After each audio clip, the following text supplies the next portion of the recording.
हर रात की तरह आज भी मैं देर रात घर पहुंचा। हमेशा से कोई भी गलत आदत न होने के कारण कॉलोनी में कोई भी मुझे देर रात आने पर गलत नज़रों से नहीं देखता था।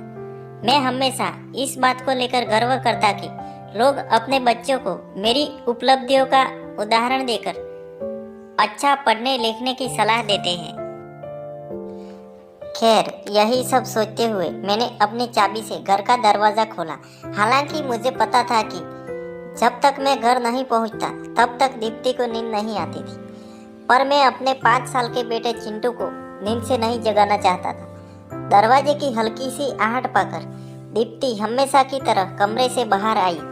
तब तक मैं मुंह हाथ धोने बाथरूम की तरफ जा चुका था और हमेशा की तरह दीप्ति खाना गर्म करने के लिए किचन में चली गई। हर रोज ऐसा ही होता था। सुबह घर से निकलने के बाद हमारी मुलाकात रात को खाने पर ही होती थी।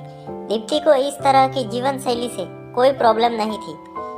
एक हाई क्लास सोसाइटी में अपनी साख बनाने के लिए हर किसी को इस हद तक की मेहनत करनी पड़ती है। चिंटू सो गया?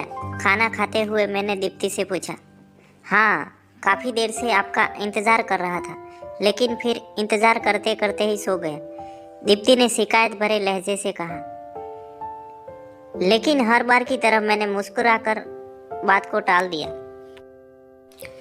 अगली सुबह रात को देर से सोने के कारण हर रोज मैं सुबह देर से ही उठता था, लेकिन जब तक मैं उठता तब तक चिंटू स्कूल चला जाता था।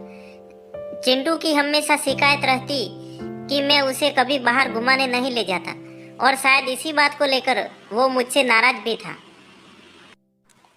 हमेशा की तरह मैंने उठकर दीप्ति को आवाज़ लगाई और बाथरूम में घुस गया। थोड़ी देर में ही दीप्ति नहाने के लिए गर्म पानी ले आई।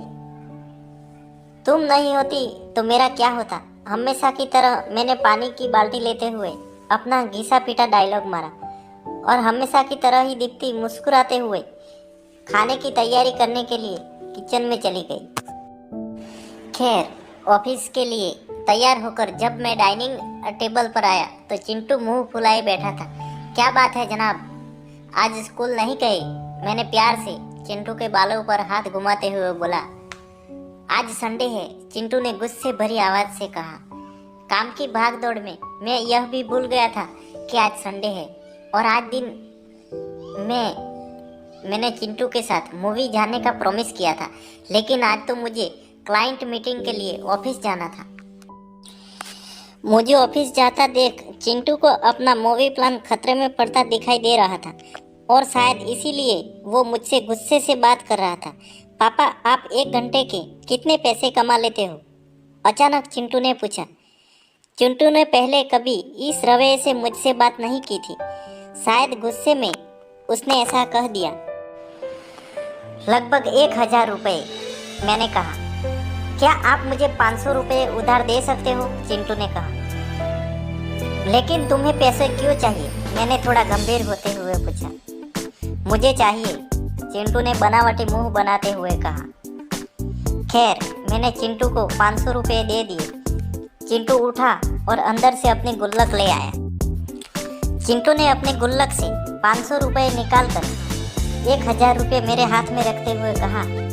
क्या आप कल मुझे आपका 1 घंटा दे सकते हैं? मुझे आपके साथ बैठकर खाना खाना है। बहुत बिगाड़ रखा है तुम्हारी मम्मी ने तुम्हें।